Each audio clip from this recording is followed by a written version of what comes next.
Olá, viajantes da espaçonave Terra. Hoje nós vamos iniciar o assunto de leis de Kepler. Com essa aula, você vai conseguir entender quais são as bases do movimento dos planetas do Sistema Solar. E é claro que se vale para o Sistema Solar, deve valer para outros sistemas estelares também.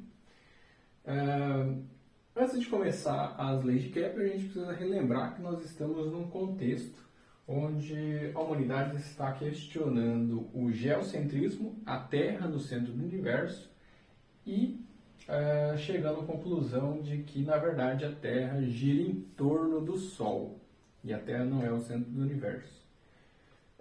Para isso, tudo começa lá na Grécia Antiga.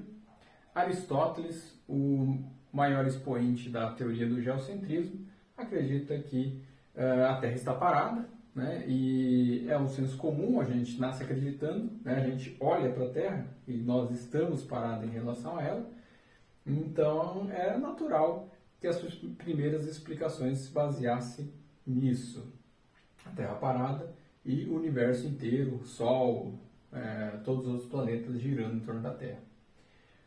Mas existe um grande problema do geocentrismo, que era a estranheza da órbita, principalmente de Marte. Por que principalmente de Marte? Porque Vênus, apesar de estar numa órbita mais próxima do que a órbita da Terra, Vênus não é observada a noite inteira, porque Vênus está mais perto do Sol do que a Terra, então Vênus pode ser no máximo observado ou no início do dia ou no final do dia. Nunca você vai ver Vênus à meia-noite. Já Marte está depois da órbita da Terra, então você vai poder ter a chance de observar Marte, por exemplo, à meia-noite. E Marte é muito mais rápido do que Júpiter e Saturno, que estão, por exemplo, mais afastados do que Marte do Sol. Então, Marte ele obtinha aí um movimento muito mais rápido. E por que um movimento estranho de Marte? E o que levou à tentativa de propor o heliocentrismo? É justamente por conta de que quando a gente observa Marte no céu, à noite, você observa Marte um dia, ele está lá próximo de uma constelação, depois ele avança, depois ele retrocede, depois ele avança de novo, então ele não fica parado, obviamente, em uma constelação, porque Marte não é uma estrela, é um planeta, mas ele não fica girando de forma precisa, circular em torno da Terra. Ele não faz isso. E a nossa percepção de Marte é de que Marte faz um movimento de vai e vem, olhando aqui da Terra, obviamente nós parados em relação à Terra. E isso levou à proposta do heliocentrismo. Por quê? Porque aconteceu em 1400, em torno de 1400, Copérnico tentou explicar melhor esse movimento estranho de Marte, colocando o movimento de vai e vem de Marte causado pelo movimento da Terra de ir e voltar em torno do Sol. Então, esse movimento da Terra de vai e vem em torno do Sol dá a impressão de que é Marte que está indo e voltando em relação à Terra.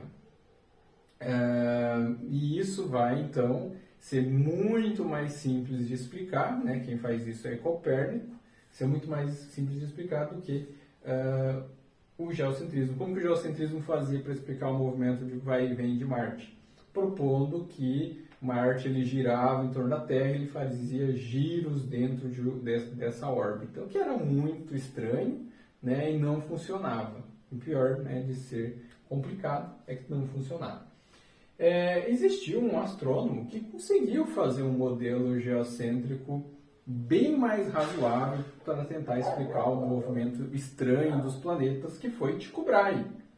Tycho Brahe, que inclusive, depois de morrer, fez com que Kepler tivesse acesso aos dados astronômicos da posição dos planetas, graças a Tycho Brahe.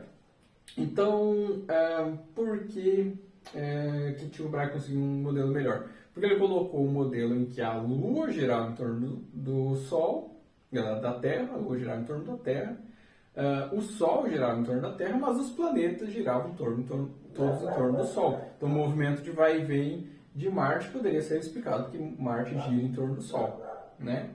Então, Tycho Brahe consegue um modelo geocêntrico mais razoável.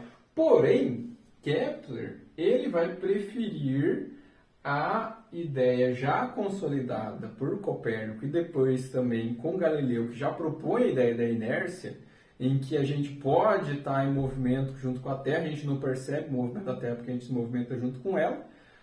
Então, Kepler vai usar a teoria do heliocentrismo, vai colocar a Terra como qualquer um dos outros planetas girando em torno do Sol.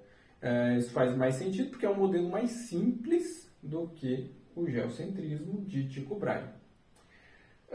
Então, graças às observações astronômicas que Kepler herda de Tycho Brahe, Kepler chega nas suas 3 leis. A primeira lei é que as órbitas não são perfeitamente circulares. Então, ele tinha problema em conseguir prever o movimento de Marte a longo prazo. Se ele usasse círculos, isso não dava perfeito. Então, ele acabou descobrindo, graças às observações de Tycho Brahe, de que as órbitas eram esferas levemente achatadas, ou seja, elipses. Então, as órbitas são elipses e a elipse ela tem 2 focos, né? Como que a gente constrói uma elipse? Se a gente conseguir fazer uma corda em que a distância de um dos focos seja A e a outra distância seja B, e a gente for esticando essa corda, né, em que a base dela aqui também fosse parte da corda fechada, né, então a gente tem essa base aqui fechando, a gente fosse esticando essa corda, a gente conseguiria criar uma elipse graças a esses 2 referenciais que são o foco. De forma que, não importa a distância que eu pegue, ela sempre vai dar igual ao chamado semi-eixo maior. O que é esse semi-eixo maior? É a distância onde a esfera está com a distância maior, né? Aqui é um semi-eixo menor, então aqui é um semi-eixo maior, onde ela tem maior tamanho. Então não importa, se eu posso pegar então aqui uma distância E e F. Essa distância E mais F também vai dar igual à distância D, não importa o ponto que eu pegue. Então assim a gente constrói uma elipse. E a gente chega então à segunda lei de Kepler, onde ele propõe que essa elipse ela tem o Sol em um dos focos, né? Então vai ter um momento em que os planetas vão estar mais próximos do Sol, um momento em que ele vai estar mais distante. E é bom lembrar que apesar a gente desenhar assim elipses bem exageradas, a órbita da Terra é praticamente circular, né? Ela é levemente achatada.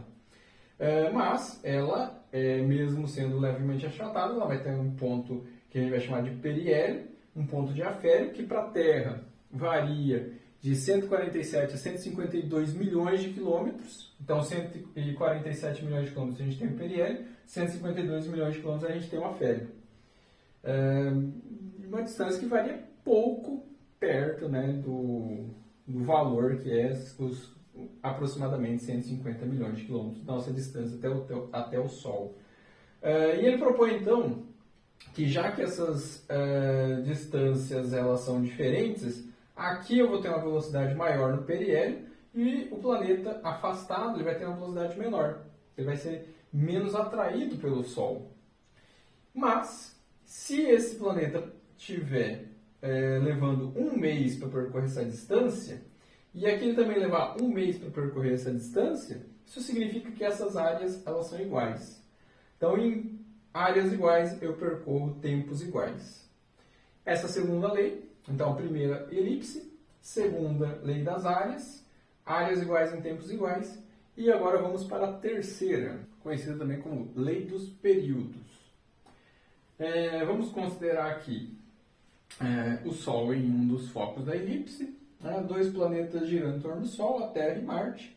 Se eu pegar o tempo que a Terra leva para dar uma volta em torno do Sol, fizer isso ao quadrado, e dividir pela distância média da Terra até o Sol ao cubo, isso vai dar igual ao período ao quadrado dividido pela distância média ao cubo de Marte, de Júpiter, de Saturno, de Vênus, de todos os planetas.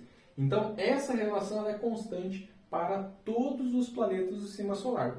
Kepler só conseguiu chegar às suas leis graças aos dados astronômicos cedidos por Tycho Brahe, e todo esse trabalho de Kepler, onde a terceira lei levou mais de 10 anos para ser concluída, só foi comprovada matematicamente com os cálculos posteriores de Isaac Newton, que daí elabora a sua lei da gravitação, uma equação para a força da gravidade.